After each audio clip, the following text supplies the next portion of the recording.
Voici l'histoire de Juno, un père célibataire naviguant dans les eaux troubles de la vie. Après que sa femme l'a quitté juste après la naissance de leur fille, il s'est retrouvé seul face à la tâche redoutable de l'élever. Travaillant comme livreur, la vie lui a réservé de sacrés coups durs. Pour ajouter à ses difficultés, sa fille est née avec une maladie rare qui affecte tout le côté gauche de son corps, rendant ses mouvements semblables à ceux d'une personne âgée. Quand les médecins lui ont annoncé la nouvelle déchirante qu'il n'y avait pas de remède, Juno s'est senti complètement anéanti. Mais pour le bien de sa petite fille, il a décidé de tout donner. Il travaille sans relâche, sautant souvent des nuits de sommeil, versant chaque centime qu'il gagne dans les factures d'hôpital juste pour la maintenir en vie. Juno travaille plus de 16 heures par jour, et d'une manière ou d'une autre, il parvient toujours à s'occuper de sa fille. Pendant la journée, il livre des colis pendant qu'elle dort, et la nuit, il les mène avec lui dans son camion. Cette routine implacable l'a complètement épuisé. Sa fille pleure parfois toute la nuit, et Juno se sent impuissant. Il est devenu pâle et las, l'emmenant partout avec lui, tandis que son état continue de se détériorer. Un jour, alors qu'il termine son travail, Juno est sur les nerfs, vérifiant anxieusement sa montre pendant que l'ascenseur descend. Même lorsque ses collègues essaient d'engager la conversation, il les ignore, se précipitant hors de la porte et courant vers son camion. Ses collègues sont perplexes face à son comportement frénétique, mais l'un d'eux suggère que Juno est probablement dépassé, et honnêtement, ils ont peut-être raison. Alors qu'il se précipitait vers son camion, nous avons découvert que la femme de Juno l'avait quitté juste après avoir accouché. Il y a une certaine incertitude parmi les gens quant à savoir si elle les a vraiment abandonnés, lui et leur fille, ou si elle a simplement disparu, car personne ne semble savoir où elle se trouve. Nous avons également appris qu'elle était assez charmante et avait été romancière. Quoi qu'il en soit, Juno s'est retrouvée seule, essayant de jongler entre un travail qui payait à peine et les soins de sa petite fille. À ce moment-là, il a transporté son bébé à l'hôpital en toute hâte. Juno a désespérément demandé des options de traitement, pour être anéanti lorsque le médecin l'a informé qu'il n'y avait aucun remède. Luttant pour digérer cette nouvelle dévastatrice, il a regardé sa fille dans les yeux alors qu'elle tendait la main vers lui avec une espièglerie innocente. C'est ce qui pousse Juno à travailler sans relâche jusqu'à l'épuisement, sacrifiant son sommeil et dépensant des centaines de dollars chaque mois juste pour couvrir les factures d'hôpital afin de maintenir sa fille stable. Chaque centime qu'il gagne va directement à ses dépenses. Notre personnage principal jongle essentiellement entre la paternité et le travail. Pendant la journée, il livre des colis, et la nuit, il emmène sa fille avec lui dans son camion. C'est si éprouvant que même certains de ses collègues admettent que s'il était à sa place, ils auraient peut-être envisagé d'en finir. Un soir, après une longue journée, Juno rentre enfin chez lui, complètement épuisé. Juste au moment où il s'apprête à grappiller quelques précieux instants de sommeil, sa fille se réveille. Le stress atteint un point de rupture, et dans un moment de frustration, il perd son sang-froid et crie sur la pauvre petite, disant que la vie serait plus facile si elle n'était pas là. Même s'il ne le pensait pas, les mots ont eu un impact violent, laissant sa fille les yeux écarquillés et en larmes, comme si elle comprenait le poids de sa déclaration. Réalisant l'impact de ses paroles, Juno s'excuse rapidement, le cœur lourd de regrets. Mais ce n'est pas la fin de ses épreuves. Juno est également confronté à un diagnostic de cancer de l'estomac, ce qui ressemble au coup de grâce. C'est le moment où tout s'effondre pour lui. Il commence à réfléchir à où tout a mal tourné, se demandant si tout a commencé quand il était encore avec sa femme. Leur fille est née avec des problèmes de santé, et peu de temps après, sa femme a disparu sans laisser de traces. Il a passé d'innombrables jours sous une pluie battante, distribuant des prospectus dans une recherche désespérée. Cette disparition soudaine l'a laissé perplexe, et finalement, il a perdu tout espoir. Il se tenait là, trempé par la pluie, berçant sa petite fille qui toussait et pleurait, tendant les bras vers lui. Nous avons finalement vu Juno sur le point de commettre l'inimaginable. Il se tient au bord d'un immeuble, semblant prêt à en finir. Mais juste au moment où il s'apprête à faire ce pas radical, il revient à la réalité, entendant sa petite fille l'appeler. Elle a du mal à respirer, a visiblement de la fièvre, et tend la main vers son père, comme pour implorer son aide. À cet instant, Juno réalise la gravité de ce qu'il était sur le point de faire. Il la serre fort dans ses bras, s'excusant de lui avoir fait peur. Des larmes coulent sur son visage alors que le poids de sa décision manquée s'abat sur lui, et nous apprenons enfin le nom de sa petite fille quand il l'appelle Young.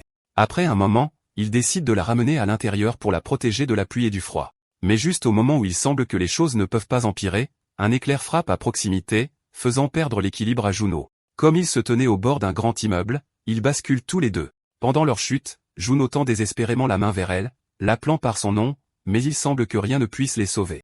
Soudain, il s'écrase dans une dimension étrange, continuant sa chute alors que des silhouettes monstrueuses se dressent au-dessus de lui.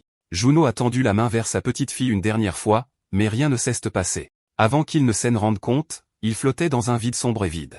Il a mentionné que cela faisait si longtemps qu'il ne pouvait même pas dire combien de temps s'était écoulé. Ce qu'il savait, c'est qu'il était à la dérive depuis au moins 10 jours dans ce vide sans fin. Durant ces premiers jours, il a crié le nom de sa fille comme un fou, pleurant jusqu'à s'effondrer, pour se réveiller et pleurer à nouveau. Alors que le temps passait, l'épuisement a pris le dessus, et il a perdu tout sens de la réalité, mais il a finalement commencé à sortir du vide. En dessous de lui, il a aperçu un autre monde. Il y avait une immense muraille de forteresse, une forêt sombre et un quartier de bidonville. C'étaient des endroits qu'il n'avait jamais visités ou vus auparavant. Pourtant, un seul regard sur le paysage lui semblait étrangement familier. C'était Sini, le monde du roman que sa femme avait écrit. De nulle part, Juno a commencé à entendre une voix retentissante résonner dans son esprit. Elle parlait dans une langue qu'il ne pouvait pas comprendre, et alors qu'il criait de douleur en se couvrant les oreilles avec ses mains, la voix ne faisait que s'intensifier, le faisant s'évanouir alors que du sang coulait de son nez. Des flashs de souvenirs de son temps dans le vide ont envahi son esprit, révélant sa fille se faisant enlever par un monstre mystérieux. Il a tendu la main vers elle, mais ce n'était qu'un souvenir, le laissant dans l'angoisse de la perte de sa petite fille.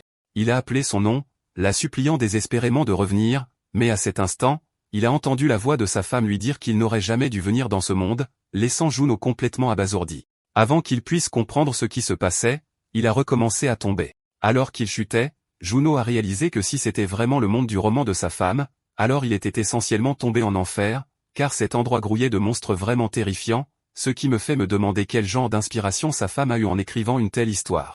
Pendant ce temps, dans la cité forteresse de ce monde, un groupe de guerriers était engagé dans une bataille acharnée contre une horde de monstres. Un guerrier armé d'une épée et d'un bouclier a réussi à abattre l'une des créatures, mais ce n'était pas suffisant pour inverser le cours de la bataille. Les monstres restants se sont jetés sur lui, et juste au moment où il se préparait à se défendre, l'une des bêtes a été abattue en plein vol, éclaboussant son sang sur tout le visage du guerrier. Alors qu'il essuyait le sang, il s'est tourné vers sa compagne, remettant en question ses actions. C'est là que nous voyons la coupable, une femme pâle avec de longues oreilles d'elfe. Ouais, c'est définitivement une elfe. L'elfe dit au guerrier, qu'elle appelle GARF, que la voir à ses côtés lui donne de la force dans des moments comme celui-ci. Mais ensuite, elle lui dit nonchalamment de s'occuper seule du reste des monstres, ce qui agace GARF. Il proteste, demandant si elle pense vraiment que c'est possible. À ce moment-là, quelque chose attire leur attention. Ils se tournent pour voir une énorme lumière bleue fuser du ciel. Alors qu'ils lèvent les yeux, la confusion les envahit. Mais la lumière prend de la vitesse et s'écrase au sol, provoquant une énorme explosion qui force GARF et l'elfe à se protéger le visage. Il s'avère que Juno était à l'intérieur de cette lumière bleue, et il a heurté le sol si fort qu'il a traversé le toit d'une maison voisine. L'elfe reste là, stupéfaite de voir quelqu'un émerger des décombres, mais il n'y a pas le temps de s'émerveiller. Des monstres se ruent sur eux en masse. À l'incrédulité de l'elfe, toutes les créatures se dirigent droit sur Juno, qui est tout aussi surpris, criant et se couvrant le visage. GARF s'avance, brandissant son épée et projetant plusieurs monstres d'un seul coup. Il se met à insulter Juno, supposant qu'il est une sorte de fonctionnaire, et lui dit de ficher le camp. Pendant ce temps, Juno reconnaît immédiatement GARF. C'est l'un des personnages principaux du roman de sa femme. Avec son air paumé habituel, Juno demande à GARF où est son maître Luchi et pourquoi il est seul, laissant GARF complètement stupéfait. C'était une information personnelle qu'il ne s'attendait pas à ce que quelqu'un connaisse. Juste au moment où il est distrait, un monstre lui saute dessus, mais il parvient à le bloquer avec son bouclier juste à temps, le terrassant sans effort d'un coup d'épée ascendant. GARF se retourne rapidement vers Juno, exigeant de savoir comment il est au courant pour son maître. Mais alors, Juno entend une petite fille pleurer. Il se retourne pour découvrir que c'est juste un enfant à proximité avec sa mère. Voyant la peur dans les yeux de la mère alors qu'elle serre son enfant et implore de l'aide, GARF ne peut s'empêcher de se sentir dépassé. Avec un soupir de détermination, il arrache son armure et crie aux monstres de venir l'affronter, jurant de les abattre un par un. Ses mains se transforment en griffes, prêtes pour le combat. Alors que Juno regarde la scène se dérouler, il ne peut se défaire du sentiment que cette scène lui est étrangement familière. Les monstres chargent GARF qui commence à donner des coups de poing tandis que Juno essaie encore de comprendre tout ce qui se passe. Au milieu du chaos, il voit les civils pleurer et paniquer, et entend Luchi appeler GARF, lui demandant s'il est toujours là. GARF avertit Luchi de rester en arrière, craignant qu'il ne soit encerclé. Luchi répond qu'elle va essayer d'attirer certains des monstres loin de lui, et c'est là que Juno comprend. Ce sont les mots exacts que Luchi a prononcés dans le roman avant de mourir dans les bras de GARF. Il réalise que c'est le prologue de l'histoire. Déterminé à ne pas laisser l'histoire se répéter, Juno enlève sa chemise, laissant GARF perplexe quant à ses intentions. Juno déclare qu'il doit trouver sa fille et sauver le maître de GARF par la même occasion. Et prenons un moment pour apprécier notre personnage principal, Juno, qui a un corps de père de famille au lieu d'abdos irréalistes. Enfin, une histoire à laquelle on peut s'identifier, mais ne vous y trompez pas. Notre gars est sur le point de déchaîner une sacrée action. D'accord. Continuons. Nous revenons sur un moment où Juno était absorbé par un roman que sa femme écrivait. Il n'a pas pu s'empêcher de verser des larmes devant le caractère tragiquement pitoyable de GARF. Le parcours de GARF était assez simple. Il est devenu chasseur de monstres et a finalement trouvé un mentor sur qui il pouvait compter, pour que ce mentor meure dès le début de l'histoire. C'était vraiment déchirant, mais la femme de Juno a juste souri, disant qu'elle ne pouvait pas changer l'intrigue car le roman était déjà publié en série. L'histoire se déroulait encore lorsque sa femme a mystérieusement disparu. Maintenant, retour à l'action. Lucy sprintait, utilisant un sifflet sinistre pour attirer tous les monstres loin de GARF. Elle a mentionné qu'elle avait acheté le sifflet au cas où, et maintenant elle était vraiment contente de l'avoir fait. Mais en se retournant, elle a senti que quelque chose n'allait pas. Tous les monstres étaient à genoux, presque comme s'ils s'inclinaient devant un souverain suprême. Cela a durement frappé Lucy, et la prise de conscience fut si intense qu'elle n'a pu s'empêcher de sourire. Pendant ce temps, GARF suivait le rythme de Juno alors qu'ils se précipitaient vers leur destination. GARF ne pouvait s'empêcher de penser au fait qu'il suivait notre personnage principal sans hésiter. Il se demandait s'il pouvait vraiment lui faire confiance. Au moins, il semblait que ce type n'était pas un des prisonniers. Et puisqu'il connaissait à la fois le nom de GARF et celui de son maître, GARF décida de rester avec lui pour le moment. Mais il s'est fait une note mentale. Si notre personnage principal tentait quoi que ce soit de louche ou si quelque chose clochait, il n'hésiterait pas à l'éliminer.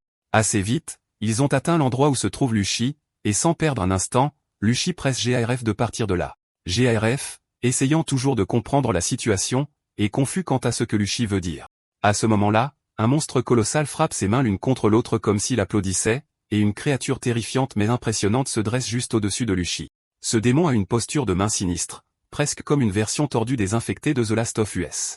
Comme un signal, le monstre commence à compter, et dès le premier chiffre, tous ceux qui osent le regarder se mettent à saigner de tous leurs orifices. Pendant ce temps, Juno arrive enfin sur les lieux, haletant et épuisé par sa course. Il craint d'être arrivé trop tard, et à cet instant, la dure réalité le frappe. Il est vraiment en retard pour sauver tout le monde.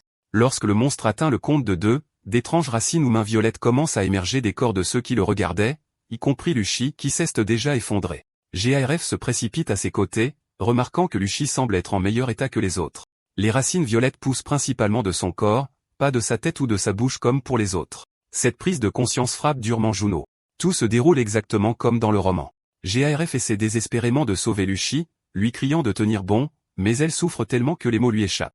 Tout ce à quoi elle peut penser, c'est à quel point elle a peur de mourir et combien elle regrette d'avoir amené GARF dans cet endroit épouvantable. Elle tend la main en signe d'excuse, mais alors que la scène s'intensifie, le monstre menaçant se prépare pour un dernier compte et un dernier applaudissement. Cette créature est le mal à l'état pur. Regardez-moi ce sourire diabolique. Alors qu'il compte jusqu'à 3 et frappe dans ses mains, Juno se précipite vers Lucy, lui couvrant rapidement les yeux avec un tissu. Dans un retournement choquant, tous les autres autour d'eux se transforment en plantes, mourant instantanément, alors que des fleurs grotesques jaillissent de leur corps. GARF reste là, stupéfait, réalisant que Lucy est la seule à ne pas avoir changé. Notre héros musclé au corps de père de famille avertit GARF de ne jamais croiser le regard de cette créature. Il explique que les pouvoirs du monstre ont une contrepartie. Si quelqu'un le regarde dans les yeux et qu'il applaudit 3 fois, c'en est fini de lui. Juno, déterminé à retrouver sa fille, serre les poings et fait face au monstre. Il se souvient d'avoir vu cette main monstrueuse auparavant, c'est la même qui a enlevé sa petite fille. Il demande hardiment si le monstre a sa fille, et la créature répond avec le sourire le plus tordu qu'il ait jamais vu.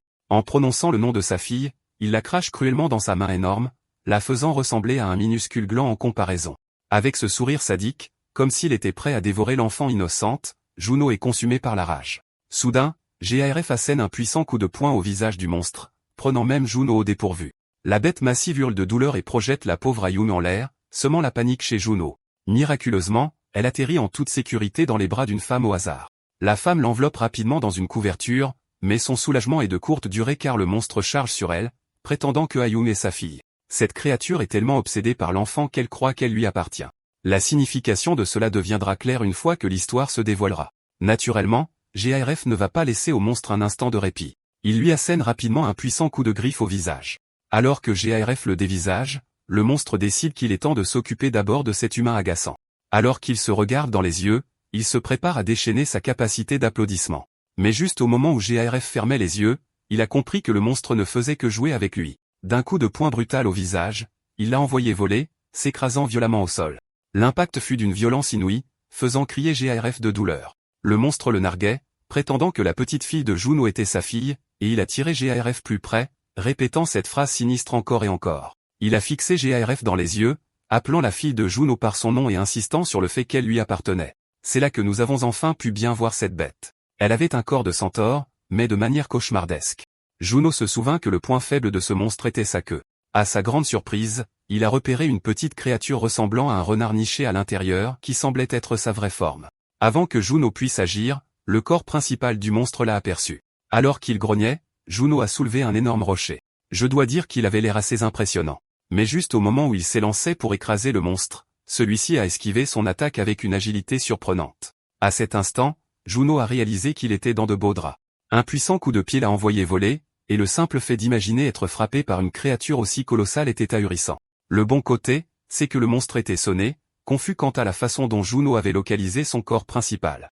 GARF a rapidement compris cela et a déduit que, d'après la réaction du monstre, il devait avoir un point faible. Étant lui-même en partie monstre, GARF avait de sérieuses compétences. Il s'est libéré de l'emprise du monstre et lui a asséné un coup de genou spectaculaire à la mâchoire. Mais au lieu du résultat escompté, cela n'a fait qu'alimenter la rage du monstre. Toute attaque qui ne vise pas son corps principal est pratiquement inutile.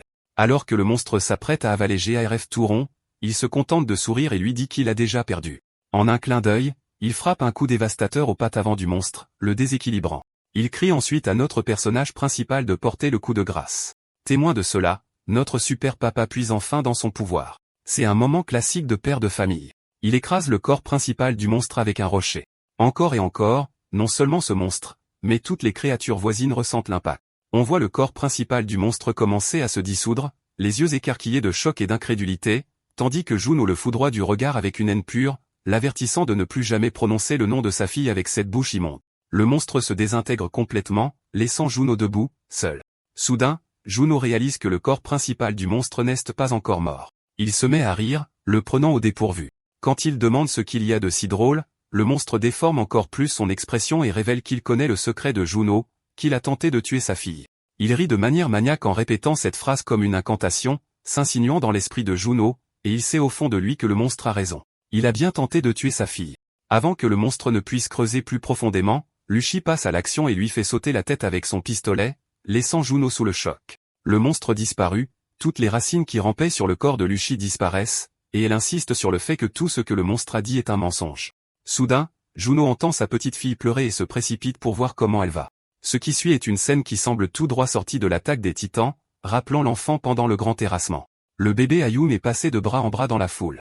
C'est un moment magnifique où la zone est assombrie pour mettre en valeur le bébé. Alors qu'elle est passée de personne en personne, ils disent une prière, invoquant le Dieu parent de veiller sur tous les parents, rappelant que chaque enfant porte leur image, et que la bénédiction de Dame Myriam les guide tous les deux.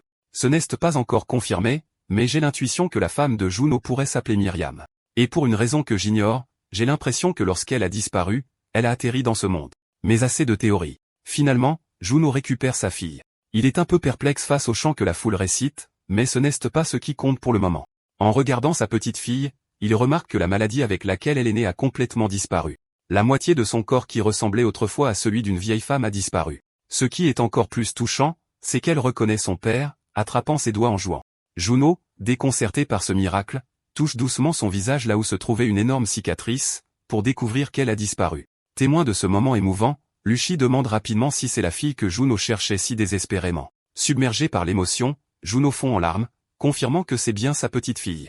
Il la serre contre lui, s'excusant de l'avoir laissée toute seule, en disant « Papa est tellement désolé ». Luchi et GARF, qui se sentent mieux maintenant, ne peuvent s'empêcher de regarder Juno continuer à pleurer, remerciant les dieux ou toute autre puissance supérieure d'avoir guéri sa fille. Il se demande même si son propre cancer pourrait aussi être guéri. Avant de pouvoir exprimer sa gratitude à GARF et Luchi, il s'effondre soudainement, ce qui est tout à fait compréhensible vu la montée d'adrénaline qu'il a subie. Luchi et GARF échangent des regards sans voix, mais ils décident finalement de ramener Juno avec eux. Il y a aussi la question du paiement à considérer. En tant qu'aventurier, Luchi et GARF dépendent de la chasse aux monstres pour leurs revenus, et puisque Juno a joué un rôle important dans cette situation, ils conviennent qu'il devrait recevoir sa juste part. Alors que Juno sombre dans l'inconscience, il dit à Luchi qu'il sera un grand atout pour eux s'il le laisse se joindre à eux. Luchi utilise ses capacités pour s'assurer qu'il dit la vérité. Juste au moment où Juno s'évanouit, nous avons un doux moment où sa fille joue avec son corps inconscient. Le prologue du roman, qui est censé présenter les défis du protagoniste, en particulier GARF, prend une tournure inattendue grâce à notre personnage principal, Juno. Ce rebondissement modifie le cours de l'histoire, le laissant incertain de ce qui l'attend. Dans une ville délabrée où une rivière sépare clairement les riches des pauvres, nous apprenons que Juno navigue dans ce nouveau monde depuis quelques semaines. Pendant ce temps, il a réussi à ouvrir un restaurant, enfin, plutôt un pub, pour être honnête. Mais il est devenu si populaire qu'il est souvent bondé de chasseurs de monstres savourant ses plats délicieux. GARF travaille comme son serveur, et nous le trouvons en train de crier sur Juno pour qu'il accélère la préparation des plats car les clients s'impatientent. Juno, qui ressemble maintenant à un chef expérimenté, travaille d'arrache-pied dans la cuisine. Il se remémore le jour où il s'est réveillé pour voir Luchi lui remettre sa récompense pour avoir tué le monstre et lui avoir sauvé la vie. Nous découvrons que Luchi est en fait une magicienne, ce qui lui a valu un petit extra en plus. C'est à cette époque que Juno leur a audacieusement proposé une idée d'entreprise. Son concept était simple. Il a suggéré qu'ils mettent en commun toutes les pièces d'argent qu'il avait gagnées et les lui remettent. GARF et Luchi étaient perplexes, mais Juno a précisé qu'en tant que chasseur de monstres, leur revenu était assez imprévisible, ne rentrant que lorsque des monstres étaient présents. De plus, la chasse aux monstres était considérée comme une profession maudite dans ce monde. Ils payaient le double des frais habituels pour presque tout en ville par rapport aux gens normaux. La plupart des auberges et des restaurants ne servaient même pas les chasseurs. Essentiellement, devenir un chasseur de monstres signifiait être traité soi-même comme un demi-monstre, et les gens étaient souvent craintifs, craignant qu'il ne se transforme en monstre à tout moment. Quand Luchi a entendu ça, elle s'est vraiment énervée et a demandé à Juno quel était le rapport avec le fait qu'ils veuillent leur argent. Juno a expliqué qu'il voulait ouvrir un restaurant où les chasseurs de monstres pourraient manger et se détendre sans se sentir jugés. GARF a crié sur Juno, qualifiant l'idée de ridicule, mais Luchi l'a interrompu, admettant que cela semblait en effet assez tiré par les cheveux. Cependant, en utilisant sa capacité à détecter les mensonges, elle a confirmé que Juno était honnête et ne mentait sur rien. Ils ont donc décidé de lui donner tout leur argent, et quelques semaines plus tard, Juno a ouvert le restaurant avec succès. Le plat principal du restaurant était les ramen, et les habitants adoraient ça. Ils n'arrêtaient pas de demander à Juno où il avait si bien appris à cuisiner, ce qui l'a pris par surprise. Il s'est même demandé si les gens pensaient qu'il était une sorte de chef d'une famille noble de la région de l'Ouest. Bien sûr, il ne pouvait pas leur dire que sa recette de ramen était juste une recette improvisée qu'il avait trouvée sur YouTube, qui est en gros le YouTube de ce monde. Quoi qu'il en soit, Luchi finit par entrer en titubant, l'air complètement ivre, ce qui est la pire des choses puisqu'elle était censée surveiller la petite Ayung pendant que notre personnage principal était occupé en cuisine. Juno lui lance un avertissement sévère, lui rappelant que boire en gardant un enfant est totalement inacceptable, d'autant plus qu'il la paie pour s'occuper de la petite fille. Il mentionne même que ce mois-ci seulement, cette adorable elfe a descendu 2 barils entiers d'alcool, ce qui a fait grimper le prix de la bière. Luchi, dans son état d'ébriété, hoche simplement la tête et dit qu'elle a compris. Mais elle retourne rapidement la situation contre Juno, insistant sur le fait que s'il lui dit une chose, elle promettra d'arrêter de boire en surveillant bébé Ayung. Quand Juno lui demande ce qu'elle veut savoir, elle fixe son regard sur lui et exige de savoir comment il semble toujours savoir où les monstres vont apparaître. La vérité, c'est que Juno utilise ses connaissances du roman pour déterminer où les monstres de ce monde vont apparaître et envoyer des chasseurs de monstres pour s'en occuper. Naturellement, il ne peut pas vendre la mèche, alors il esquive la question en disant que c'est compliqué. Avec un sourire rassurant, il dit à Luchi que ce n'est rien de dangereux et que cela ne mettra pas GARF en danger. Avec son instinct aiguisé, Luchi confirme qu'il dit la vérité. Comme il n'a pas répondu à sa question, elle retourne à sa boisson. Honnêtement, je ne suis pas sûr de ce que l'artiste essaie de transmettre, mais il est vraiment difficile de déterminer le genre de Luchi. Parfois, elle a l'air mignonne. D'autres fois, elle semble plus masculine. Mais ce n'est pas le plus important. On voit ensuite que Juno a essentiellement créé une carte en marquant les endroits où les monstres sont susceptibles d'apparaître. L'espace d'un instant, il se surprend à se demander comment il a bien pu se retrouver dans cette situation bizarre. Il y a encore des mystères qu'il n'arrive pas à comprendre, comme pourquoi la maladie de sa fille a semblé disparaître au moment où ils sont entrés dans ce monde. Une chose dont il est certain, cependant, c'est qu'il est déterminé à réécrire la fin de cette histoire. Compte tenu de sa connaissance du déroulement des événements dans le roman, il sent qu'il n'a pas d'autre choix. Il continue en expliquant que dans l'histoire originale, il y a environ 4 lieux clés où les monstres apparaissent. Le mur de la forteresse n'est pas une priorité pour le moment, car il n'entre en jeu qu'à la toute fin, ce qui le rend pratiquement sans importance pour l'instant. Ensuite, il y a la forêt sombre, le site d'une guerre massive contre les monstres qui a éclaté bien avant que le mur ne soit construit. Il mentionne que quelques personnes habitent encore cette région, mais elle est infestée de monstres et d'événements étranges. Il y a quelques créatures fantomatiques ou squelettiques qui rôdent, mais heureusement, pas en nombre écrasant. Juno se dit que sa plus grande préoccupation réside dans les bidonvilles et les quartiers de la classe moyenne. Même si ces zones se trouvent à l'intérieur du mur, les monstres ont tendance à y apparaître avec une fréquence alarmante. S'il veut empêcher l'assaut des monstres et rallier des chasseurs de monstres compétents, son restaurant est l'endroit idéal pour cela. Essentiellement, le roman sur lequel ce monde est basé ressemble au manga Berserk. Et si vous avez lu le manga ou vu l'anime, vous savez que ces histoires n'épargnent personne, même pas le personnage principal. Donc, pour protéger sa petite fille, Juno fait tout ce qu'il peut pour arranger les choses. Heureusement pour lui, grâce au don de Luchi pour déceler les mensonges, ils ont réussi à gagner la confiance des gens, ce qui est honnêtement assez amusant puisque tout le monde croit Lucy sans réserve. Si elle prétend que notre gars ne ment pas même quand il le fait, tout le monde la croit sur parole. C'est exactement ce qui s'est passé, et maintenant Juno est perçu comme ce type étrangement bien informé qui a beaucoup de connaissances sur les monstres, mais qui ne représente aucune menace. Au fil du temps, il a commencé à partager des bribes d'informations sur les monstres et les événements clés de l'histoire originale. Et lui, GARF et Lucy ont essentiellement formé une sorte de guilde. Les chasseurs de monstres passaient par son restaurant pour manger un morceau, et il leur donnait de précieuses informations sur les créatures. De plus, grâce à son expertise, GARF et Lucy ont amassé pas mal d'argent, qu'ils ont réinvesti dans le restaurant, leur donnant le sentiment de former une grande famille heureuse. Juno souligne que le vrai problème réside dans la fin qui prétend que tout part en vrille. Pour ne rien arranger, cette fin est censée se produire dans exactement 2 ans. Le roman n'explique jamais vraiment pourquoi, mais il dit qu'en seulement 2 ans, tout se sera déjà effondré. Juno est déterminé à changer cela, surtout que sa petite fille commence à peine à se sentir mieux. Il ne laissera pas cette fin se produire. Pendant ce temps, de retour au restaurant, GARF l'appelle en criant qu'ils ont un problème. 6 nouveaux clients sont arrivés, chacun commandant quelque chose de différent. Naturellement, Juno n'a rien entendu de tout cela. Il était toujours plongé dans ses pensées, essayant de trouver un moyen d'empêcher le monde de s'effondrer. Pendant ce temps, la petite Ayung faisait une sieste paisible pendant que son père paniquait intérieurement, réalisant que son restaurant prospère, mais qu'il n'a que 2 ans pour savourer ce succès. C'est ironique, compte tenu de la dureté de son combat dans le monde réel. Il se dirige finalement vers les clients qui viennent de passer leur commande, mais il doit leur annoncer qu'ils sont arrivés au mauvais moment. Son restaurant est pratiquement fermé pour la journée, et il est en rupture de stock. Cela laisse certains des chasseurs de monstres un peu dépités. Quelques-uns d'entre eux mentionnent qu'ils n'auraient jamais imaginé voir leur endroit préféré fermé par manque de nourriture, tandis que d'autres ajoutent que l'établissement de Juno n'utilise que des ingrédients frais, donc c'est compréhensible. Ils vont même jusqu'à dire que c'est bien meilleur que ce boui-boui en haut de la colline.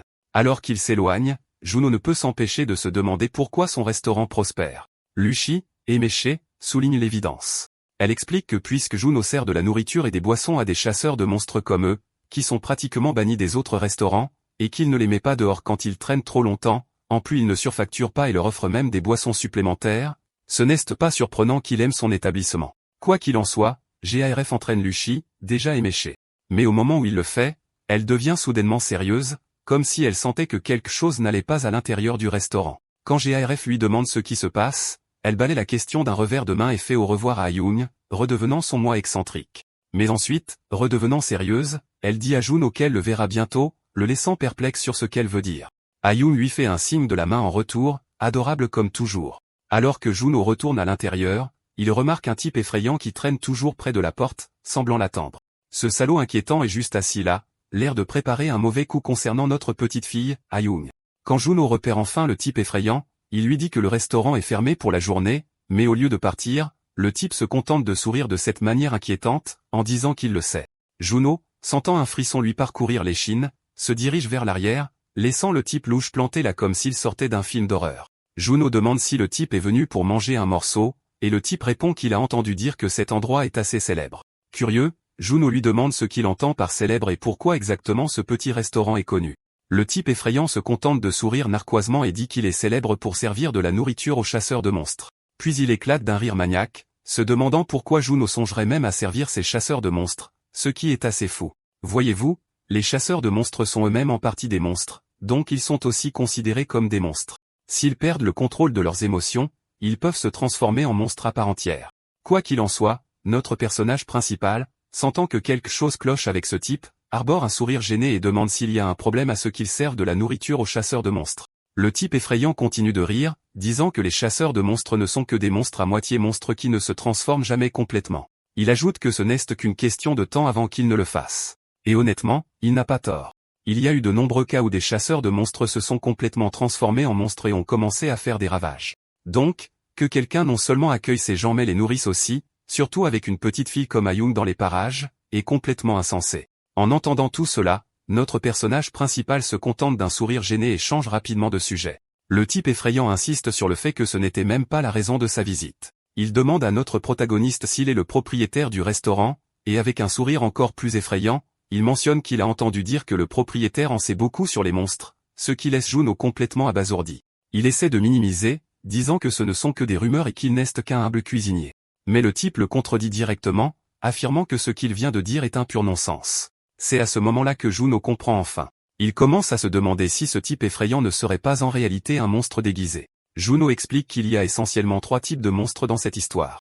D'abord, il y a les monstres de type bête. Ce sont les plus courants, généralement pas très intelligents, et ils apparaissent fréquemment tout au long de l'histoire. Vous savez, les monstres classiques. Ensuite, il y a les monstres de type sortilège comme celui que nous avons vu au début. Ces créatures manient une magie terrifiante et sont plus intelligentes que les types bêtes. Mais heureusement, ils n'apparaissent qu'une seule fois ou dans des situations spéciales, ce qui est un soulagement car ils ne sont pas à prendre à la légère. Juno se dit que ces 2 types de monstres attaquent les humains sur le champ, donc il est impossible que ce type louche soit l'un d'eux. Il ne reste donc que le 3e type et le pire de tous, les monstres nommés. Ce sont ceux qui sont directement ou indirectement liés à l'histoire principale, et le simple fait d'y penser donne des sueurs froides à Juno. Avant même qu'il ne puisse réaliser, le type effrayant est juste à côté de lui demandant ce qu'il cherche. Essentiellement, ce type essaie de provoquer une réaction de notre protagoniste, Juno. Il lui a lancé des pics, mais Juno les a simplement balayés poliment. Il dit au type qu'il cherche des restes d'ingrédients pour préparer un repas, mais le type garde ce sourire effrayant et dit qu'il n'aime pas la nourriture humaine. C'est à ce moment-là que Juno finit par l'accepter. Ce type est un vrai monstre, et il n'essaie même pas de le cacher. Mais avec la petite Ayung présente, il sait qu'il ne peut rien faire d'imprude. Alors qu'il se prépare à poser Ayung pour gérer la situation, le monstre les fixe du regard. Pour une raison étrange, ces monstres ont cette capacité bizarre de sentir les secrets les plus sombres et les plus profonds d'une personne. Il demande sans détour à Juno s'il a maltraité sa petite fille, ajoutant même que s'il ne l'a pas frappée, il a essayé de la tuer. En entendant cela, Juno explose de rage pure, ce qui est exactement ce que le monstre espérait. Il continue de le provoquer, le narguant pour qu'il parle et se défende. Juno réplique sèchement, lui disant de se la fermer, ce qui rend le monstre euphorique. Enfin, Juno répond. Réalisant qu'il a fait une erreur, Juno prend une inspiration et démasque le monstre, soulignant qu'il a utilisé sa langue bien pendue pour le provoquer depuis le début. Cela laisse le monstre complètement abasourdi. Pour réellement attaquer et dévorer un humain, il doit pousser ses victimes à bout. Mais maintenant que Juno l'a démasqué sur quelque chose qu'il ne devrait même pas savoir, il se jette sur lui. Juno, s'y attendant déjà, met rapidement la petite Ayung de côté et saisit un couteau. Mais avant qu'il ne puisse frapper, le monstre le saisit à la gorge et le plaque contre le mur. Alors qu'il ouvre la bouche, on entrevoit la vraie forme du monstre, une minuscule créature effrayante à l'intérieur. Il demande à Juno comment il a compris son jeu. Au début, il pensait que le propriétaire du restaurant, que tout le monde prétend être un expert en monstres, n'était qu'un type qui avait consacré sa vie à étudier ces créatures par désir de vengeance après avoir perdu sa famille. Mais il s'avère que l'histoire est plus complexe. Ce qui se passe vraiment, c'est que ce monstre est sincèrement déconcerté. C'est une créature qui n'était censée apparaître qu'une seule fois dans le roman, et elle était si insaisissable qu'il n'y avait aucune information à son sujet. Donc, qu'un type au hasard dans un restaurant sache non seulement comment ses pouvoirs fonctionnent est assez dangereux. Puis il dit à Juno qu'il a l'intention de le tuer et de manger son bébé, ce qui met Juno en rage. Il attrape le couteau dans sa main et lacère la main du monstre avec une force brutale, mais cela n'affecte pas du tout la créature. Tout comme le monstre du début, à moins de toucher son corps principal, aucune des autres attaques ne fera quoi que ce soit. Juno se souvient de la capacité de ce monstre, ce qui est en fait une bonne chose, car la plupart des monstres dans ce monde ont une sorte de limitation à leur pouvoir. Finalement, il se souvient et décide de retourner la situation contre ce monstre. Il commence à le narguer ouvertement en le traitant de parasite, ce qui laisse le monstre stupéfait. Juno continue, soulignant que ces monstres sont essentiellement des parasites qui feront n'importe quoi pour survivre, ce qui n'est pas entièrement faux puisqu'ils ont besoin de corps humains pour vivre. Cela atteint vraiment le monstre, et alors qu'il se jette sur Juno pour l'attaquer, une barrière l'arrête net. Juno explique que toute la capacité de ce monstre tourne autour de la provocation de sa proie, mais si la proie parvient à inverser les rôles et à l'énerver, il perd la capacité de les toucher, et doit recommencer à les provoquer. Cela ne fait qu'énerver davantage le monstre alors qu'il fulmine d'avoir perdu trop de temps à parler à quelqu'un d'aussi imprévisible que notre personnage principal. Il essaie de déstabiliser Juno en menaçant de lancer sa fille en l'air, tout comme il a tenté de le faire en la jetant d'un gratte-ciel. Mais notre protagoniste reste impassible. Juno affiche un sourire menaçant et rétorque qu'il ne devrait pas se soucier des paroles d'un monstre qui est sur le point de mourir. Le monstre, déconcerté, rit et se demande comment un humain faible comme lui pourrait bien le tuer. Juno l'avertit simplement de ne pas s'inquiéter, car il a déjà perdu assez de temps à bavarder. Sa fin est pratiquement scellée. C'est alors que le personnage le plus puissant du roman fait enfin sa grande entrée, un épéiste vêtu de noir. On dirait que Juno comptait sur ce moment. Même le monstre effrayant est décontenancé en apercevant l'épéiste vêtu de noir. Juno, qui avait anticipé ce moment, dit simplement à l'épéiste que s'il est à la chasse au monstre, il est définitivement au bon endroit. En un clin d'œil, la main du monstre est projetée au loin, non seulement celle de son hôte humain, mais même le bras de sa véritable forme est tranché d'un seul mouvement rapide. Le monstre reste complètement choqué, tandis que l'épéiste reste calme et serein. Grâce aux limitations du monstre qui l'empêche d'attaquer quiconque l'a déjà provoqué, la créature essaie plutôt de le déstabiliser. Il se moque de l'épéiste, lui demandant comment il peut trancher des mains sans même se présenter. Mais avant qu'il ne puisse finir sa provocation, son autre main est projetée au loin, plongeant le monstre dans une terreur absolue. Pris de panique, la créature abandonne son hôte humain et tombe au sol, essayant désespérément de s'échapper avec son vrai corps, mais l'épéiste ne jette même pas un regard à sa véritable forme. À la place, il tranche nonchalamment les jambes de l'hôte humain. Et à ce moment précis, le monstre perd également ses deux jambes dans sa véritable forme. Cela révèle la capacité terrifiante de l'épéiste. En attaquant l'hôte, il peut blesser directement le vrai corps du monstre. C'est quelque chose que Juno lui-même n'a pas réussi à faire plus tôt. Sans prononcer un seul mot, l'épéiste plonge sa lame directement dans la poitrine de l'hôte humain, un geste qui reflète de manière frappante les dégâts infligés à la véritable forme du monstre. Il est clair que l'artiste a voulu mettre en valeur cette case, et honnêtement, c'est magnifique. Finalement, le monstre le reconnaît, criant son nom, Baldur, le tueur de sources. Dans un accès de désespoir, il se déchaîne, le traitant de chien de chasse qui n'a pas su protéger son maître, le qualifiant de maudit, sans cœur et détestable. Baldur reste silencieux. D'un coup d'épée rapide et impitoyable, il achève le monstre, le laissant dans une incrédulité totale alors que son corps commence à se désintégrer. Non loin de là, Juno regarde avec horreur, secoué par la brutalité pure des actions de Baldur. Il pousse un soupir de soulagement, mais ce soulagement est de courte durée. Baldur pointe soudainement son épée droit sur lui. Baldur exige de savoir ce qui se passe avec Juno. Il explique qu'il chasse ce monstre depuis des années, et pendant tout ce temps, il ne s'est jamais révélé à personne.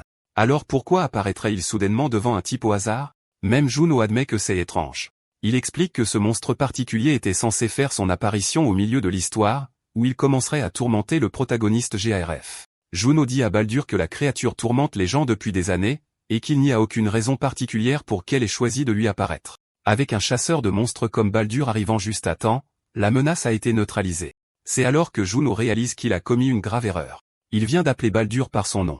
Baldur se fige, sous le choc, n'ayant jamais révélé son identité. En un instant, Baldur lève son épée, prêt à abattre Juno d'un seul coup. Juno lève instinctivement les mains pour se défendre.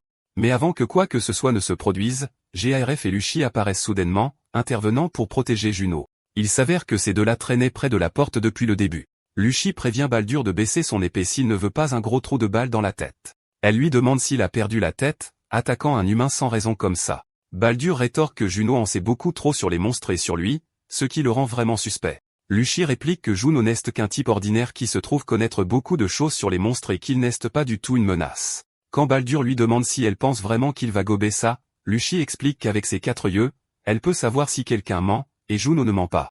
Elle ajoute que celui qui est vraiment suspect, c'est Baldur lui-même. Baldur les jauge en silence. Il commence par GARF, soulignant qu'il n'est chasseur que depuis moins de 5 ans. Puis il se tourne vers Juno, le trouvant suspect d'avoir ouvert un restaurant juste pour les chasseurs de monstres. Enfin, il regarde Luchi, la considérant comme une gamine aux oreilles pointues qui a même mangé son propre frère. Cela donne en fait un aperçu de sa nature. J'ai peut-être eu tort plus tôt de qualifier Luchi d'elfe. En fait, les elfes n'existent peut-être même pas dans ce monde, et ses oreilles pointues pourraient simplement être un trait de son héritage monstrueux. Baldur continue, essayant délibérément de la provoquer, en lui demandant si elle refuse toujours de manger de la viande. Luchi craque et lui tire dessus immédiatement, mais Baldur esquive sans effort et lui assène un coup de poing brutal à l'estomac, l'envoyant valser. GARF se précipite pour attaquer, mais Baldur bloque son faible coup d'épée, brisant la lame en deux. Avant que GARF ne puisse réagir, Baldur lui assène un violent coup de genou au visage, l'envoyant s'écraser à l'autre bout de la pièce. En quelques secondes à peine, Baldur anéantit complètement ses adversaires. Il reporte alors son attention sur notre personnage principal, Juno, qui réalise qu'il est dans de beaux draps. Alors que Baldur s'élance pour l'abattre, son bras explose soudainement, déchiqueté par une balle à grande vitesse. En un instant, sa main est tranchée, le laissant figé par le choc. Même Juno ne croit pas ses yeux alors que le bras de Baldur tombe lourdement au sol. Fixant son membre mutilé, Baldur tente d'attraper son épée avec sa main restante, mais Luchi s'est déjà remise et l'arrête. Elle lui demande sans détour s'il pense vraiment pouvoir les affronter tous seuls. Baldur hésite, suivant du regard la trajectoire de la balle. Juste au moment où il s'apprête à réagir, bébé Ayun se met à pleurer, attirant l'attention de tout le monde. Juno se précipite à ses côtés, lui demandant doucement si tout ce chaos l'a effrayé. Alors que Ayun continue de pleurer, Baldur est momentanément déconcerté. Réalisant qu'il ne savait pas que Juno avait une fille, il récupère son épée et à l'étonnement de tous, son bras s'est déjà entièrement régénéré comme si de rien n'était. Sans dire un mot de plus, il se retourne et s'en va. Avant que Baldur ne puisse partir complètement, Juno l'interpelle. Il admet qu'il a probablement paru extrêmement suspect et comprend pourquoi Baldur l'a attaqué. Il ajoute que leur première rencontre a été un désastre total, mais que si Baldur a un jour du temps libre, il devrait passer en tant que client. Baldur s'arrête un instant, puis part en disant à Juno, « Que Dame Myriam bénisse votre chemin ». De retour à l'intérieur, Juno et Lucy poussent tous deux des soupirs épuisés et s'effondrent sur le sol. Lucy se plaint en plaisantant que Juno devrait vraiment interdire à ce type l'accès au restaurant, se demandant s'il n'est pas trop imprudent et trop gentil, considérant que Baldur a littéralement essayé de le tuer. Juno répond simplement qu'il lui fait confiance. Lucy demande si cela signifie qu'il leur fait confiance de la même manière, et il le confirme. Soudain, GARF, qui avait été assommé par Baldur, reprend conscience en criant et en levant le poing en l'air comme s'il était prêt à affronter à nouveau le monde entier. Juno et Lucy, qui sont à quelques pas de là, ne peuvent s'empêcher de le regarder avec incrédulité, se demandant ce que diable ce type fabrique. Ils éclatent de rire, faisant des blagues sur la pose ridicule de GARF. Après un moment, Juno attrape une petite pancarte et commence à y griffonner quelque chose. Quand Lucy demande ce qu'il fabrique, Juno répond nonchalamment qu'il dit juste bonjour à une future cliente. Il se place devant sa boutique et lève la pancarte, sur laquelle est simplement écrit « Merci ». Pendant ce temps, la tireuse d'élite qu'il avait sauvée plus tôt aperçoit cela à travers sa lunette, et elle est instantanément submergée par l'émotion. En regardant à nouveau à travers son fusil, elle voit Juno agiter la pancarte avec un grand sourire, ce qui la surprend encore plus. C'est alors qu'on remarque qu'elle est en fait en partie monstre. Bien sûr, tous les chasseurs de monstres sont des demi-monstres, mais sa transformation est bien plus prononcée, recouvrant presque la moitié de son corps. Étant une fille, elle essaie instinctivement de couvrir son côté transformé par embarras. La panique s'installe alors qu'elle réalise que cela signifie que Juno devait savoir qu'elle l'observait depuis le début. Elle craint qu'il ne la prenne pour une sorte de monstre et n'appelle même la police. Encore troublée, elle jette un dernier coup d'œil à travers sa lunette de sniper, et à sa surprise, elle voit GARF et Lucy sincèrement heureux pour elle, reconnaissant qu'elle ait sauvé la vie de Juno. À ce moment-là, quelqu'un entre dans la pièce où elle se trouve, qui est essentiellement sur un toit. L'homme l'appelle Kapar et lui demande ce qu'elle fait là-haut, car d'habitude, elle ne fait que passer. Anxieuse, elle balbutie qu'elle était à la chasse. L'homme suppose qu'elle pourchasse une sorte de monstre. Lorsqu'il la presse de questions sur le type de monstre et l'endroit où elle l'a touché, le cœur de Kapar s'emballe car le monstre dont elle parle n'est autre que le légendaire chasseur de monstres, Baldur. Quand elle admet timidement qu'elle a accidentellement tiré sur Baldur, l'homme reste complètement abasourdi. Kapar commence à paniquer, et alors qu'elle s'excuse, l'homme dit qu'il devra signaler cela au seigneur de la ville, qui s'avère être Claude. Et devinez quoi? Claude est en fait le père de Kapar. Prise de panique, elle supplie désespérément l'homme de ne pas le dire à son père. Dans ce moment de chaos, elle révèle par inadvertance sa transformation monstrueuse, ce qui la rend encore plus mal à l'aise alors qu'elle essaie de se couvrir. Elle dit à l'homme de faire simplement ce qu'il a à faire, et alors qu'il part, Kapar se jette sur son lit. Elle fouille dans un emballage de nourriture caché dans ses vêtements pour en sortir des œufs. C'est en fait une friandise de la part de Juno. C'est assez mignon qu'il ait nommé son restaurant la taverne du père et de la fille. Kapar commence alors à se demander ce que Juno pense vraiment d'elle. Même si elle est une habituée de son restaurant, elle envoie toujours quelqu'un d'autre chercher sa nourriture. Au fond, Kapar craint que Juno la voie comme une sorte de marginale, mais se souvenir de la façon dont il l'a remerciée la fait rougir, espérant qu'il ne la déteste pas. Pendant ce temps, revenons à Juno, qui est plongé dans ses pensées à propos de tout ce qui vient de se passer. Il a enfin rencontré Baldur, le personnage le plus puissant du roman de sa femme. Tout comme dans l'histoire, Baldur est apparu juste au bon moment. Puis, de nulle part, le monstre à la langue acérée a fait son apparition, ce qui confirme plus ou moins les rumeurs selon lesquelles Baldur fait bien partie de l'intrigue originale. Mais voilà le hic. Tout cela était censé se dérouler bien plus tard dans le livre. Juno commence à paniquer, se demandant s'il n'a pas fait dérailler toute l'intrigue. Et plus important encore, il réalise que sa petite fille a failli perdre son père parce qu'il a frôlé la mort. Juno était un peu paniqué, réalisant à quel point il avait eu de la chance de se lier d'amitié avec Kapar.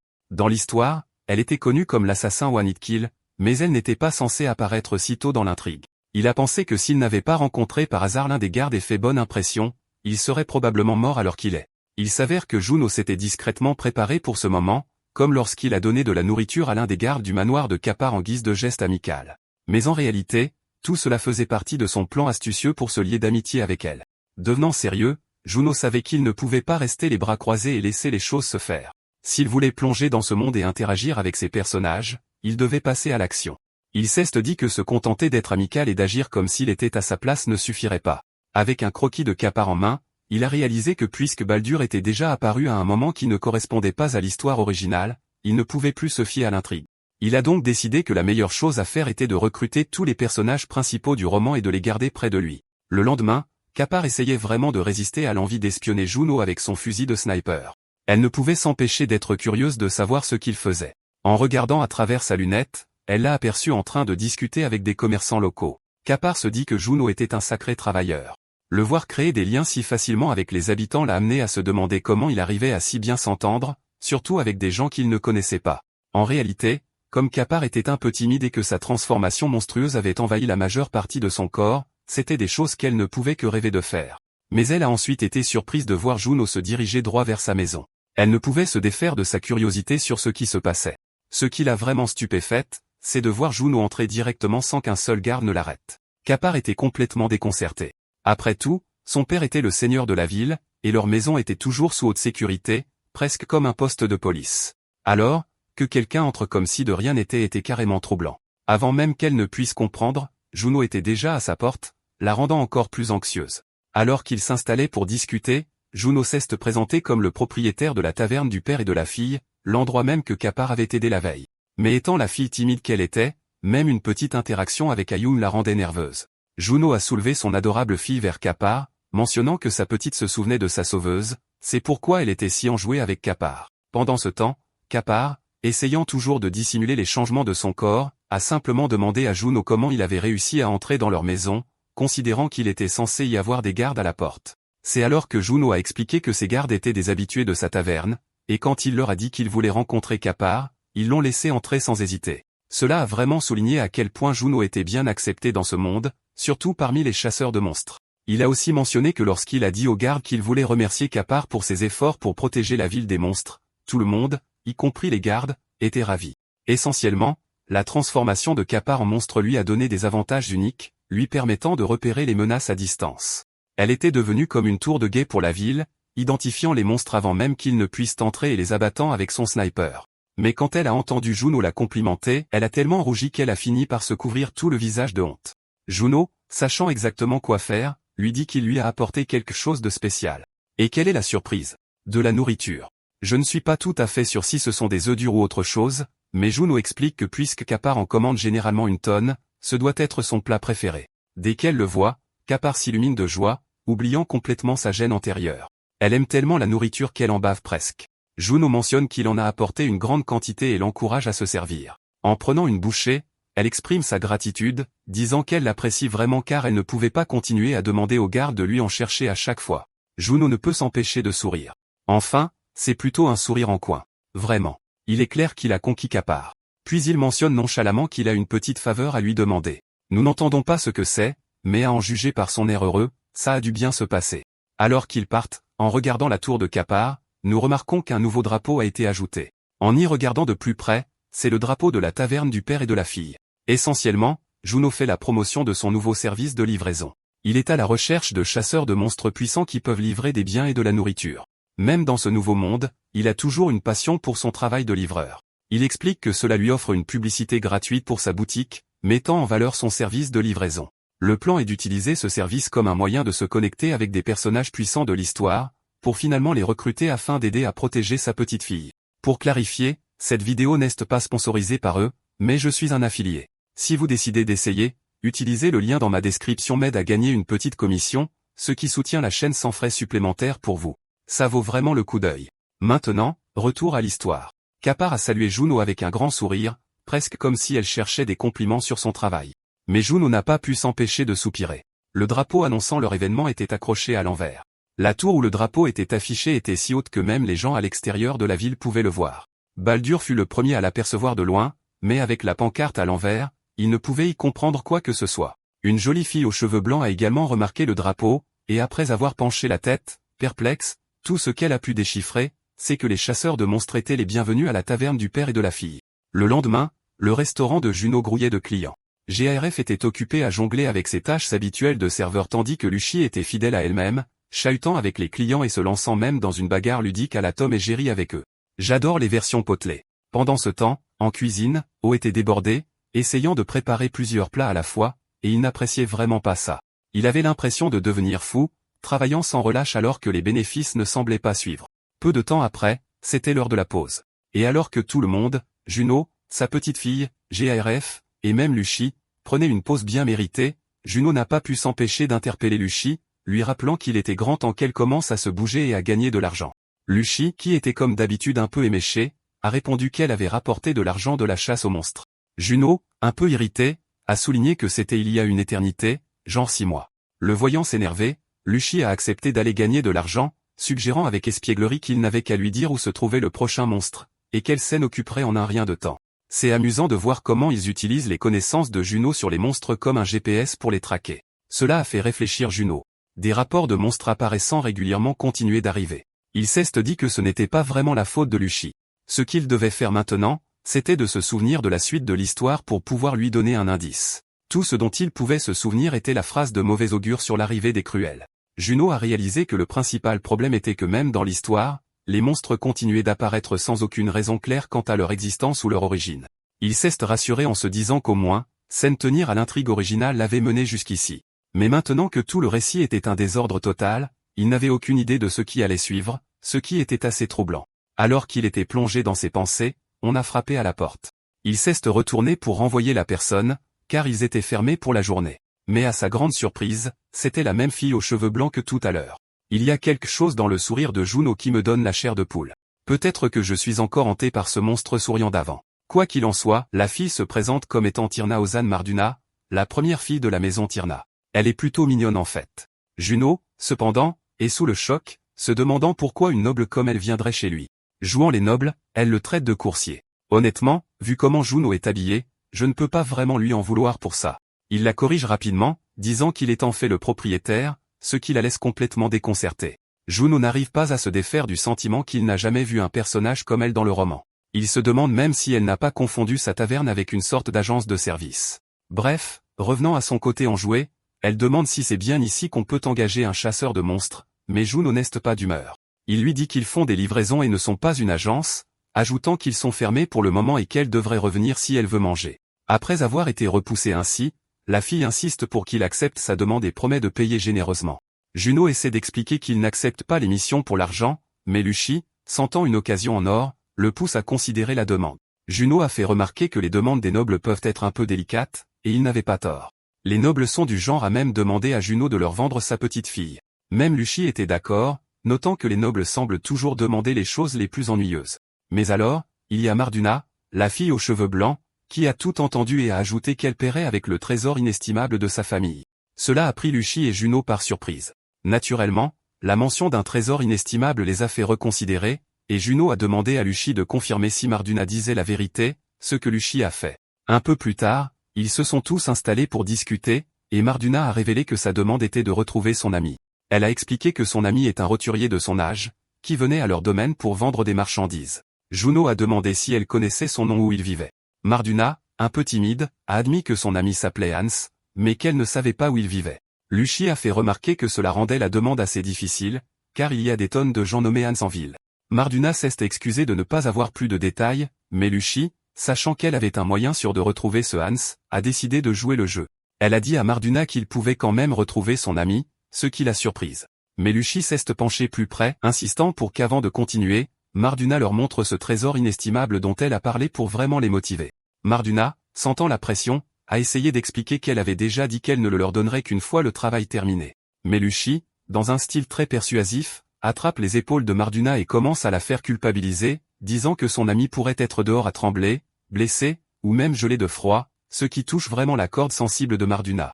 Saisissant l'occasion, elle sort un contrat, ne laissant même pas à Marduna la chance de le lire. Lucie l'exhorte simplement à le signer. Marduna commence tout de suite à paniquer, se rappelant le conseil de son père de ne jamais apposer son sceau sans lire ou réfléchir. Mais Lucie, déterminée, lui saisit la main et essaie de lui faire apposer son sceau sur le contrat, ce qui est honnêtement assez hilarant. La lutte adorable de Marduna pour résister est tout simplement trop drôle. Même GARF intervient, disant à Juno de mettre fin aux manigances de Lucie car ça devient incontrôlable.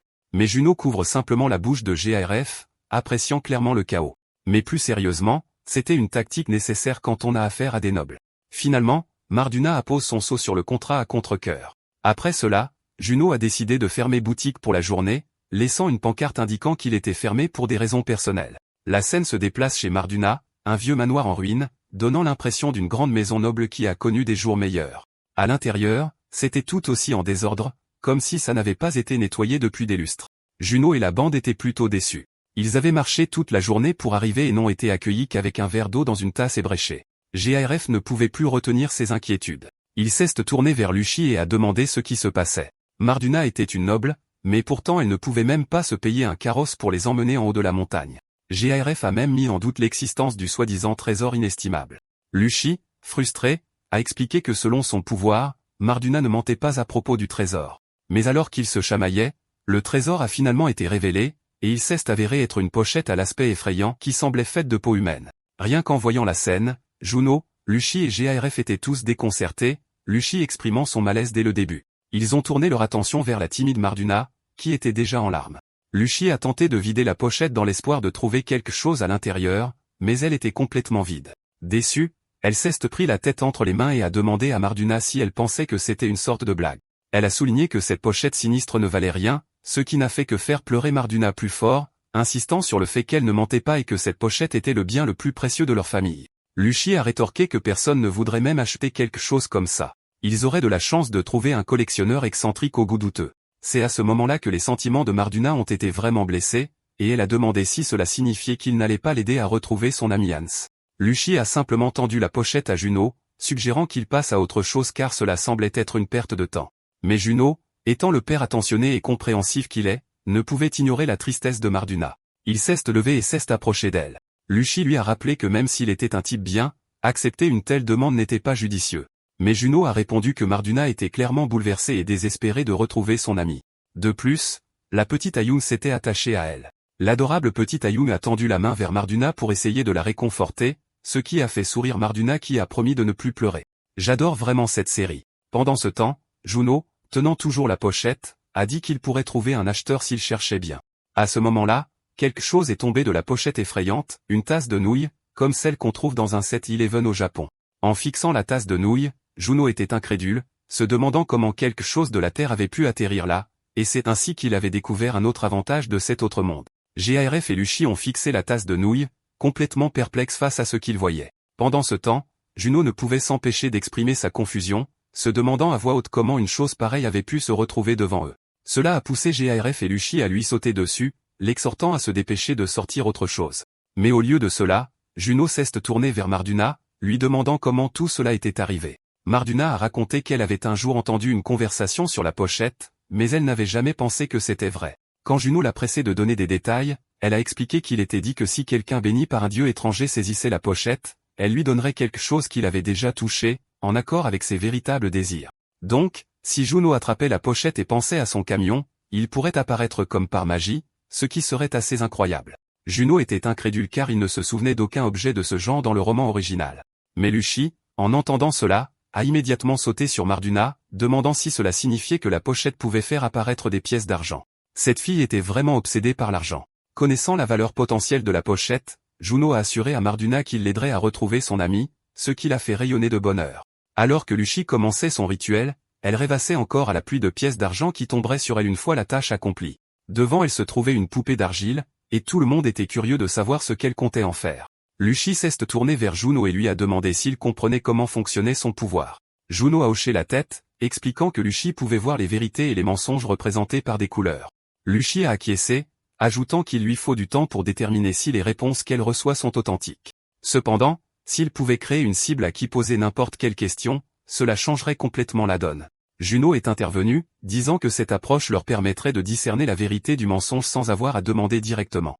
Pouvez-vous seulement imaginer la puissance de ce pouvoir? Je veux dire, elle pourrait littéralement créer une poupée d'argile et lui demander le remède contre le cancer, et cette poupée n'aurait d'autre choix que de lui dire la vérité.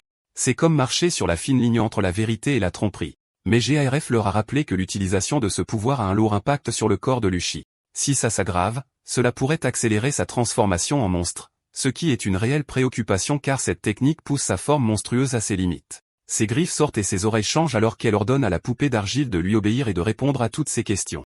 Alors qu'elle donne l'ordre, la poupée réagit, des yeux apparaissent soudainement tandis qu'elle prend conscience. Luchi commence par sa première question, demandant à la poupée si un garçon nommé Hans a déjà été dans la maison. La poupée le confirme.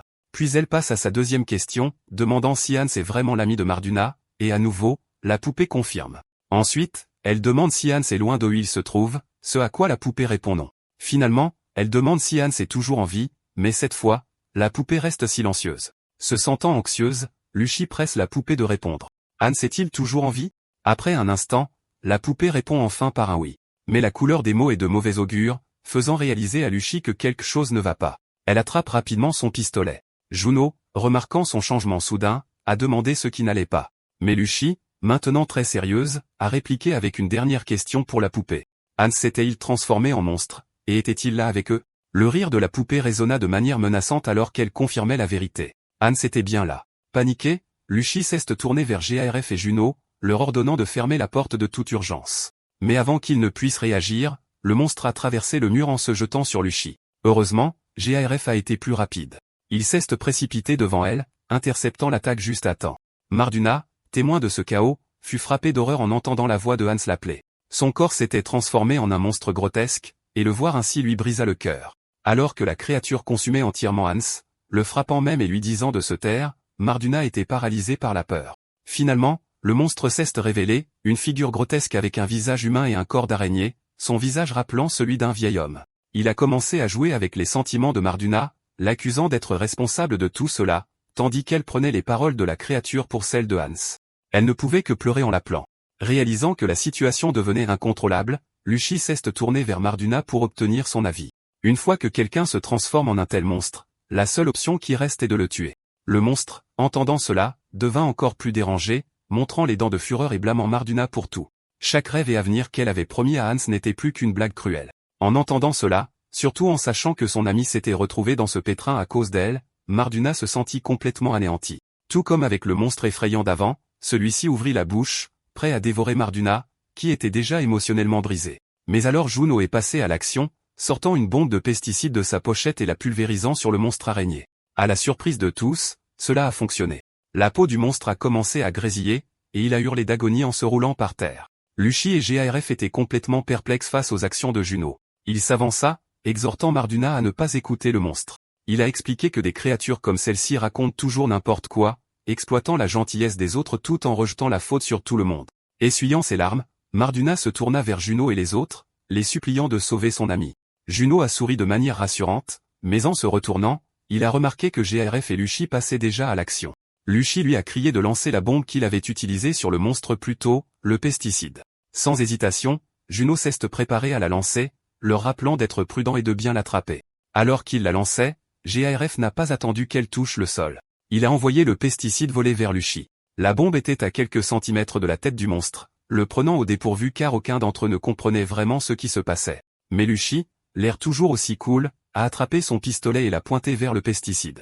Elle a complimenté Juno pour avoir sorti des objets aussi mystérieux de sa pochette. Cependant, à ce moment-là, Juno s'est soudainement souvenu que les pesticides sont inflammables. Il a crié à Lucy d'arrêter, mais il était trop tard. Elle avait déjà appuyé sur la détente. Juno a rapidement attrapé Marduna et la petite Ayung, se mettant à l'abri juste au moment où une énorme explosion a éclaté, à quelques centimètres de la maison de Marduna. Suite à l'explosion, le monstre avait été abattu, mais cela avait aussi causé de sérieux dégâts à la maison de Marduna. Comme toujours, juste avant que ces créatures ne trouvent la mort, elles commencent à débiter des choses assez troublantes. Je n'ai pas bien compris de qui le monstre parlait, mais il n'arrêtait pas de maudire et de répéter une phrase obsédante sur le souhait de n'avoir jamais donné naissance à cet enfant. Parlait-il des Hyung? Cette pensée a vraiment mis Juno en colère. Alors que le monstre se lamentait sur l'existence de l'enfant, GARF n'a pas perdu de temps et lui a écrasé la tête en un instant.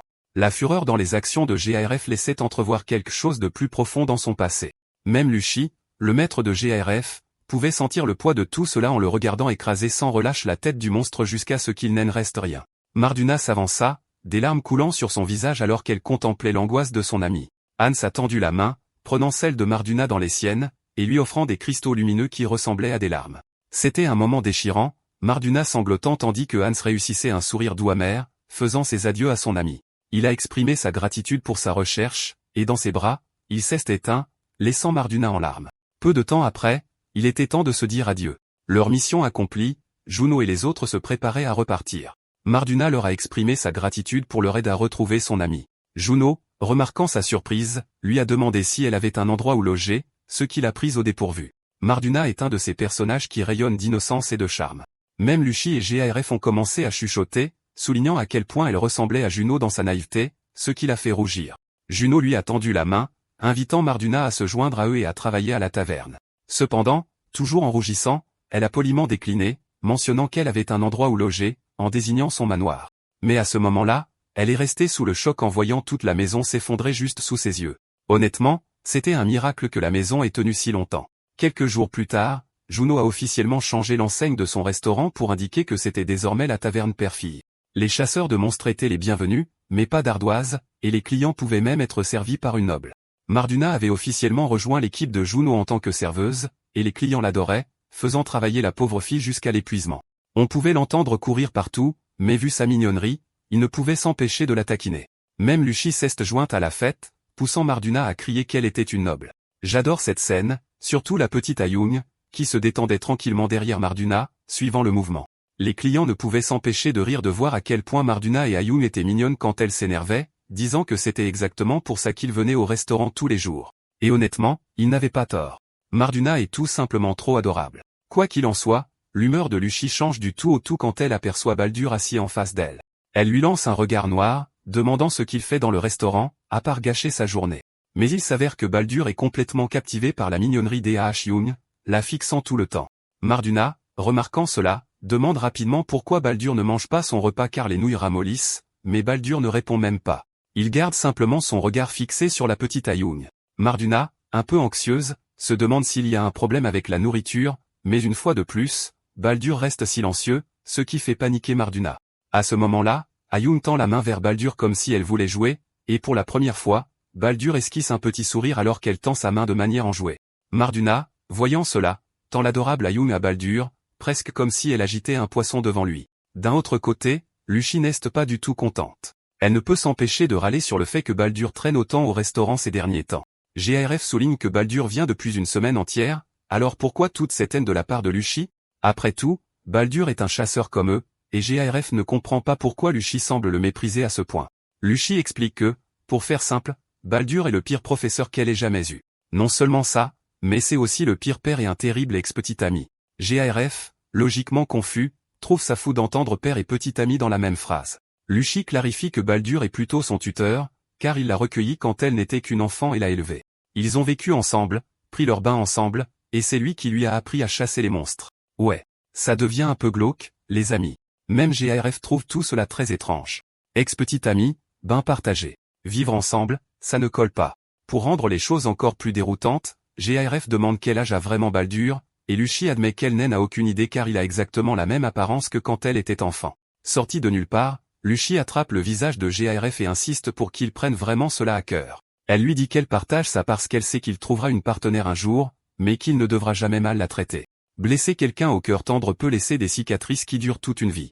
C'est un rappel brutal du moment où Baldur est apparu pour la première fois et a appelé Lucy l'enfant qui a dévoré son propre frère. C'est peut-être pour ça que Lucy a un caractère un peu vif. Quoi qu'il en soit, GARF reste là, les joues rouges et complètement déconcerté. À ce moment-là, Marduna fait irruption, le surprenant en criant qu'il y a un gros problème. GARF est surpris quand Marduna explique qu'il y a 10 clients qui commandent chacun quelque chose de différent, et qu'elle n'a que 2 mains pour tout gérer. Cette fille sait vraiment comment être adorable. Même la petite Ayung limite. En entendant cela, GARF serre les poings et crie, demandant quand Juno sera de retour. Ils se lancent dans une course effrénée pour préparer la nourriture, faisant tous les deux de leur mieux pour suivre le rythme. Pendant ce temps, ils confient le bébé Ayung à Baldur, qui reste là, complètement déconcerté par le chaos. Lucy, en regardant GARF et Marduna se démener pour gérer le restaurant, ne peut s'empêcher de se demander ce que fabrique Juno. Franchement, elle pourrait donner un coup de main au lieu de simplement siroter sa boisson. Quoi qu'il en soit, on découvre que Juno s'est enfermé dans une chambre pendant une semaine entière. À l'intérieur, il essaie de percer le mystère des cruels qui arrivent. En gros, il repasse les événements du roman dans sa tête. Une semaine plus tôt, il expérimentait avec cette étrange sacoche. Appelons-la simplement la sacoche portail. Il se souvient que Marduna a dit que la sacoche portail permet à quelqu'un béni par des dieux étrangers de saisir les choses dont il a vraiment besoin ou envie, peu importe la distance, tant qu'il les a déjà touchées. Alors Juno ferme les yeux et imagine sa maison dans le monde réel. Il visualise sa chambre, où le roman original a toujours été posé sur sa table, et plonge la main dans la sacoche portail. Il en sort véritablement le roman. Il s'avère que le roman s'intitule « Les cruels arrivent », et maintenant qu'il l'a entre les mains, Juno sent qu'il peut mieux se préparer. Mais après quelques jours, il commence à perdre le sens de la réalité. Il mentionne qu'il a lu le livre plus de 10 fois, mais qu'il ne parvient toujours pas à trouver une solution claire. Chaque fois qu'il relit l'histoire, il réalise à quel point l'écriture de sa femme est profonde. C'est si complexe que ça lui rappelle des souvenirs d'elle pendant qu'elle l'écrivait, et il ne peut s'empêcher de se souvenir à quel point elle semblait joyeuse. Juno résume l'intrigue du roman de sa femme. Essentiellement, ce monde a été façonné par les dieux parents et leur fille Myriam. Cependant, Myriam est tombée amoureuse d'un humain, une création des dieux parents, ce qui a déclenché une réaction en chaîne de chaos. Dans sa rébellion contre ses parents, elle a involontairement attiré un dieu extérieur, menant à l'invasion de monstres de ce royaume, marquant le début de la destruction. À première vue, il est évident que le père insensé qui incarne le boss final est le vrai méchant, et que le protagoniste GARF est censé le vaincre. Pourtant, dans ce monde sinistre, GARF endure des souffrances sans fin, finissant par s'effondrer et devenir la plus grande victime de toutes. L'histoire culmine en une tragédie sans fin, montrant la quête désespérée de vengeance de GARF après avoir perdu Lucy et s'être retrouvé complètement seul. Dans le roman, dès le début, Lucy était destinée à trouver la mort des mains du monstre chien applaudisseur. Cela a laissé GARF brûlant d'un désir de vengeance contre les créatures qui ont pris sa maîtresse. Dans son obsession, il a franchi la ligne en consommant de la viande de monstre pour alimenter sa quête de vengeance, ce qui l'a finalement conduit à la folie. Au lieu de sauver des gens comme un chasseur de monstres devrait le faire, il est devenu obsédé uniquement par l'extermination des monstres, ce qui a blessé ou même tué d'innombrables citoyens. En conséquence, tous les chasseurs de monstres de la ville, y compris Baldur et Kapar, lui ont tourné le dos. Juno souligne que c'était la seule façon dont les choses auraient pu se dérouler. Baldur a probablement commencé à voir GARF comme un monstre lui-même, tandis que Kapar, en tant que fonctionnaire responsable de la sécurité de la ville, ne pouvait pas laisser un chasseur de monstres aussi imprudent en liberté. Malgré son massacre incessant de monstres, GARF n'a pas pu empêcher la chute de la ville. Tragiquement, chaque chasseur de monstres qui devait être le sauveur de la ville a fini par trouver la mort, chacun pour ses propres raisons personnelles. Kapar s'est complètement transformé en monstre tandis que Baldur a été brutalement battu à mort par des humains. Étant donné la quasi-immortalité de Baldur, ils ont eu recours à lui fracasser la tête et à jeter son corps dans la rivière. Pour ne rien arranger, tous les chasseurs de monstres ont connu des fins brutales aux mains des humains, laissant GARF comme le dernier survivant. Pourtant, il passait la plupart de ses journées sur la tombe de Lucy, consumé par un vide profond, décidant finalement d'abandonner le combat. Par conséquent, la partie et de la ville a été complètement dévastée, coïncidant avec la disparition mystérieuse de la femme de Juno et la fin abrupte de la publication du roman. Juno réfléchit à l'intensité de tout cela, réalisant qu'il est le seul qui puisse empêcher un tel avenir de se produire. En ce moment, le roman est dans son dernier arc, et Juno révèle qu'il ne reste qu'1 an et demi avant l'apocalypse. Selon l'histoire, cet événement catastrophique verra des monstres nommés émerger dans la zone entre la ville et son mur extérieur, entraînant une rupture complète des communications entre les villes, et le mur de la forteresse deviendra de plus en plus difficile à défendre. Le nombre de monstres apparaissant dans la ville augmentera également de manière constante. Cependant, il y a une chose que Juno n'arrive pas à comprendre, le comportement des monstres. Il croit que l'histoire les montre clairement comme venant de l'extérieur, et il a été établi qu'ils envahissent sous les ordres de ce père insensé mentionné plus tôt. Pourtant, comme ces monstres continuent d'apparaître à l'intérieur de la ville, cela suggère qu'ils devaient avoir la capacité de s'infiltrer depuis le tout début, ce qui ne colle pas. Et pourquoi la destruction de la ville est-elle prévue dans 1 an et demi? Si les monstres ont vraiment un moyen d'apparaître dans la ville, ils pourraient attaquer à tout moment. Juno se demande si le jour de l'apocalypse a une signification particulière, car il marque le jour où les monstres lancent leur attaque. Si leur but est d'anéantir l'humanité, la stratégie la plus efficace serait de maintenir un assaut incessant pour épuiser les humains. C'étaient les questions qui intriguaient Juno. Il a commencé à penser qu'il devrait peut-être simplement rallier tous les chasseurs de monstres et s'attaquer lui-même aux monstres en utilisant ses connaissances. Cela semblait une bonne idée en théorie, mais il a rapidement rejeté l'idée, réalisant que cela pourrait complètement dévier l'histoire s'il s'en mêlait trop, et ce ne serait pas une bonne chose. Après avoir passé une semaine entière à ruminer cela, June a pensé qu'il était temps de faire une pause. Il a décidé de sortir quelque chose de la sacoche portail et d'aller voir sa petite fille. Et est-ce juste moi, ou cette sacoche souriait-elle vraiment? On aurait dit qu'elle développait une personnalité à mesure qu'il l'utilisait. Quand il a ouvert la porte, il a été accueilli par toute l'équipe, Marduna, GARF et Lucy qui l'attendaient. Tenant un biberon, il s'est excusé d'avoir pris autant de temps. GARF et Marduna ont immédiatement réagi, exprimant leur soulagement de ne pas s'être effondrés sous la charge de travail, ce qui était logique puisqu'ils jonglaient avec les responsabilités de Juno en plus de leurs tâches habituelles de serveur, tout en gardant un œil sur le bébé Ayung. Lucy, toujours aussi joueuse, s'est accrochée à la jambe de Juno et a demandé s'il était absolument certain que des pièces d'argent ne pouvaient pas être sorties de la sacoche portail.